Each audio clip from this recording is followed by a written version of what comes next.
Senator Cory Booker of New Jersey is a member of the Foreign Relations Committee. He was there today, too, and Senator Booker joins us tonight for the interview. Senator, it's really nice to have you here. Thank you for being here. It's good to be here. Thank you. Let me just, I don't want to talk to you only about this briefing, but I do want to get your impression. Senator Corker did seem underwhelmed there. Is that, was that also your experience? I think it's fair. I mean, look, first of all, it's very good that the White House is actually having dialogue with us. And something I've been concerned about since I've been in the Senate is whether it's President Obama or the current president taking military action without going to the Senate, as the Constitution spells out, for an authorization to use the military force. And so I thought, I was going into this thinking that this sort of unprecedented putting senators on two buses and taking us to this would be something pretty significant. But meaning that you'd be briefed on significant information. Significant information, yeah. New information, or some in-depth details about a strategy, or maybe even something more dramatic, given the language of our president. Maybe it was to talk about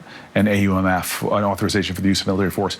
But we got there, and it really was, again, good dialogue is good, but underwhelming for the drama of bringing the Senate there, where you brought 100 people to the White House when easily those 4 or 5 briefers could have come to an actual skiff. I mean, to walk into this room that they had transformed. I mean, they had used MacGyver. I mean, putting a tent over a camera. I mean, you can clearly see that they had tried to go through a lot of details to do it. So, putting a tent over a camera. What do you mean? You want to make sure secure areas. Usually, turn on your Apple Watch or your phone to make sure that these devices can be hacked into.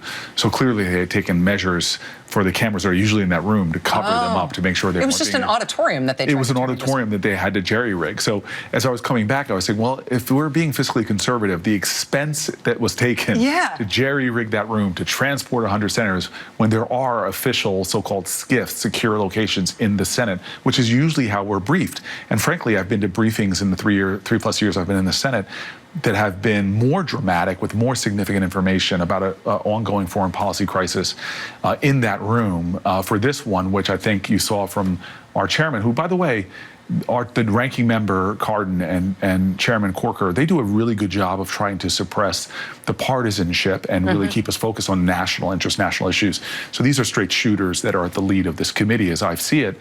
That unfortunately, I think he was very candid there, more than I would have thought he would have been, about sort of, again, important dialogue, important that the two branches of government are discussing critical issues. But I still don't get it for why the drama of us all getting on these two buses. Going to. And I don't want to beat it to death, because I realize what we're sort of talking about the staging of this now. Right. But do you have any sense of why they put you on those buses and why they brought you up? I think what you said is really the point.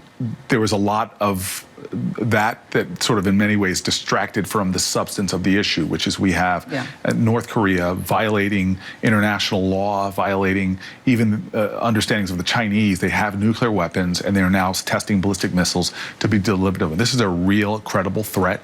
We have two allies that, if those allies are attacked, South Korea or Japan, we have an obligation to defend them.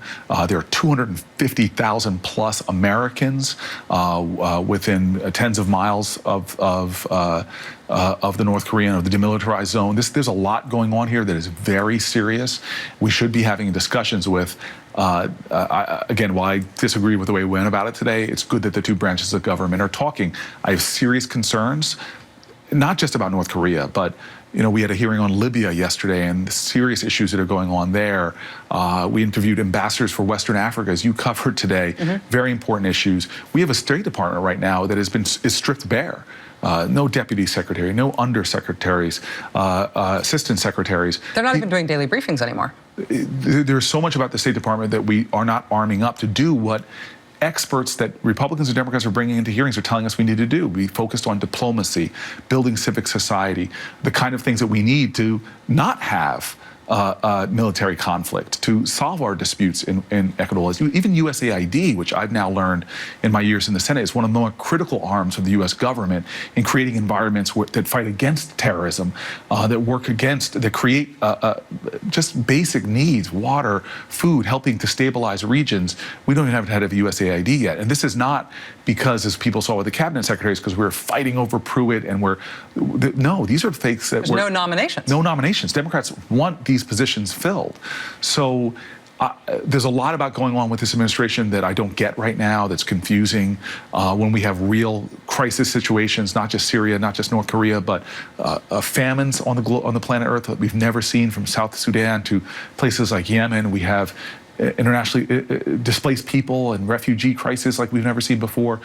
America's leadership is really needed right now, and I don't see this administration working. In fact, what was one of the more shocking, and again, this Trump administration continues to roll out things that just disappoint me, the budget that the president put forward that slashes the State Department. Literally, you have Secretary Maddow, who was there today, who said if you cut the State Department, again, these are the folks that are critical diplomacy globally, critical international coalitions that need to be built and sustained to put pressure on people like North Korea. Maddow says if you cut the State Department, I'm going to need more ammunition.